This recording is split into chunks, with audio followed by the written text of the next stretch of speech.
तो मेरे प्यारे साथियों, आरआरबी एनटीपीसी एग्जाम 2025 के एनालिसिस को हम लोग करने वाले हैं। 9 जून थर्ड शिफ्ट्स के ऑल क्वेश्चंस को एनालिसिस करने वाले हैं।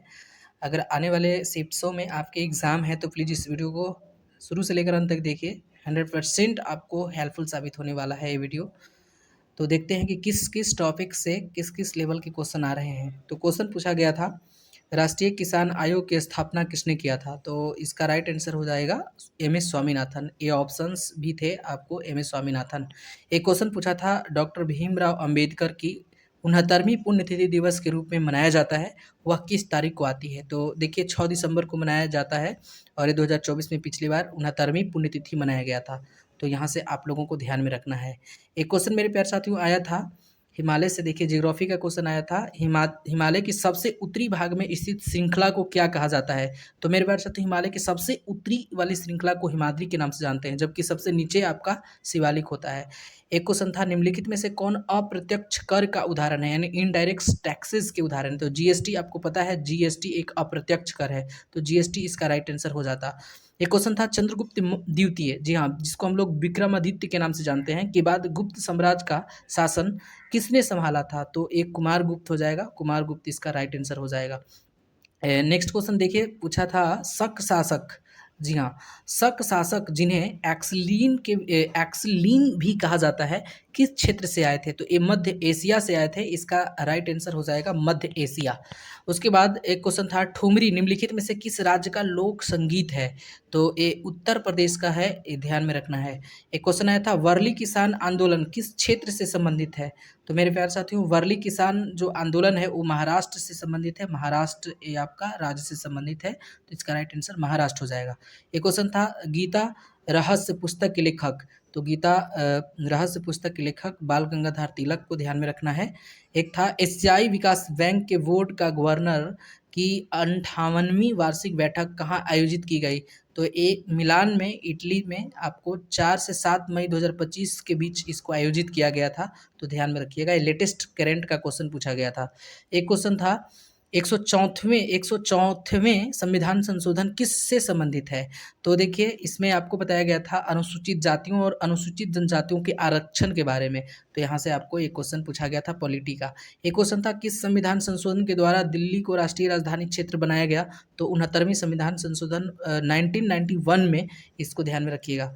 एक क्वेश्चन था 2025 का, ये देखिए करंट का क्वेश्चन आया था, 2025 गोल्डन ग्लोब्स में सर्वश्रेष्ठ मोशन पिक्चर का पुरस्कार किसे दिया गया?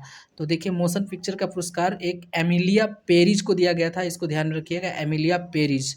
नेक्स्ट जिसको क्वेश्चन को देख सकते हैं, शारदा सिन्हा को किस भाषा में गायन के लिए प्रसिद्ध माना जाता है? तो देखिए मैथिली और भोजपुरी, इसका राइट एंड सही आंसर हो जाएगा, मैथिली और भोजपुरी। एक था, सेफ्टी वाल्व सिद्धांत का उपयोग करते हुए नरमपंथियों पर किसने हमला किया था? तो लाला लाजपत राय हो जाएगा, ठीक है, लाला लाजपत राय इसका राइट आंसर हो जाएगा। देख सकते हैं नेक्स्ट क्वेश्चन आपको इस तरह से पूछा था, देखिए 2025 को किस देश में संघीय चुनाव हुआ?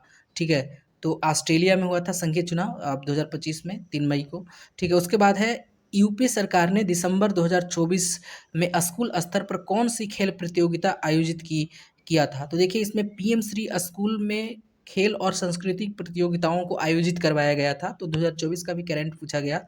उसके बाद है, भारत की जनसंख्या 2036 तक कितनी हो जाएंगी? देखिए जनसंख्या से भी क्वेश्चन आए हैं, तो अभी आपको पता है कि 2036 अभी तो विश्व में सबसे प्रथम स्थान पे जनसंख्या में पाए हैं, लेकिन 2036 के आंकड़े के बारे में पूछा है कि 2036 तक अगर इसी तरह से बढ़ता रहेगा जनसंख्या तो 2036 तक कितना हो जाएगा? तो 152.2 करोड़ हो जाएगा जनसंख्या भारत का, जिसको हम लोग बोल सकते हैं 1.52 बिलियन के रूप में हम लोग जान सकते हैं। तो यहाँ से आप लोगों को ध्यान में रखना है। मेरे प्यारे साथियों, एक बात हमेशा याद रखिएगा कि जितने भी क्वेश्चंस ऑल शिफ्ट्स के मैं करवा रहा हूँ एनालिसिस, 100% एक्यूरेट ऑथेंटिक क्वेश्चन है, 100% यही क्वेश्चंस पूछे गए थे। तो आने वाले शिफ्ट्स में अगर आपका एग्जाम है तो प्लीज़ इस वीडियो को शुरू से लेकर अंत तक जरूर देख कर जाइएगा, 100% हेल्पफुल साबित होने वाला होगा, ठीक है। एक क्वेश्चन पूछा गया था, भारतीय संविधान का कौन सा अनुच्छेद समान और निःशुल्क कानूनी सहायता राज्य के नीति निर्देशक तत्व यानी डीपीएसपी से संबंधित है? अनुच्छेद 39 को ध्यान में रखना है। एक क्वेश्चन था, इनमें से कौन सीपीयू का भाग नहीं है, यानी सेंट्रल प्रोसेसिंग यूनिट का भाग नहीं है? तो देखिए बहुत सारे ऑप्शंस थे, लेकिन एक हार्ड डिस्क है ऑप्शन में था, वो जो आपका राइट आंसर हो जाएगा। एक क्वेश्चन था पी चिदम्बरम पिल्लाई भारत के स्वतंत्रता सेनानी थे, किस क्षेत्र से संबंधित है? देखिए तमिलनाडु से इनका संबंध था, तमिलनाडु इसका राइट आंसर हो जाएगा।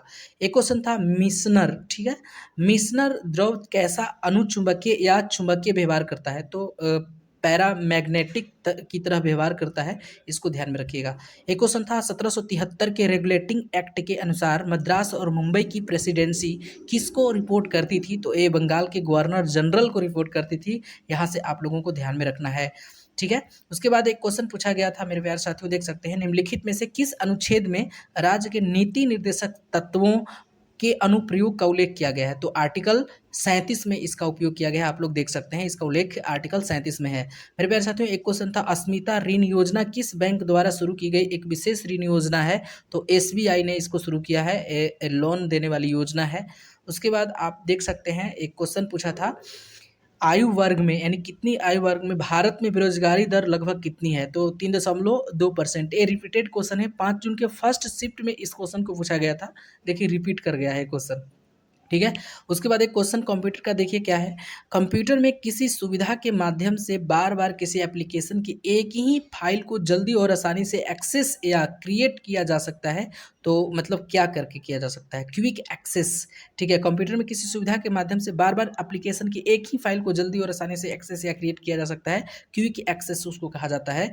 एक क्वेश्चन आया था स्मार्ट सिटी मिशन के अंतर्गत केंद्र सरकार द्वारा कुल कितनी राशि आवंटित की गई है? देखिए स्मार्ट सिटी से रिलेटेड 8 जून वाले शिफ्ट में भी क्वेश्चन एक पूछा गया था, ठीक है। तो यहाँ से क्वेश्चंस आ रहे हैं, तो स्मार्ट सिटी मिशन के अंतर्गत केंद्र सरकार द्वारा आवंटित कुल राशि 4800 करोड़ है, इसको ध्यान में रखिएगा, 4800 crore is the right answer.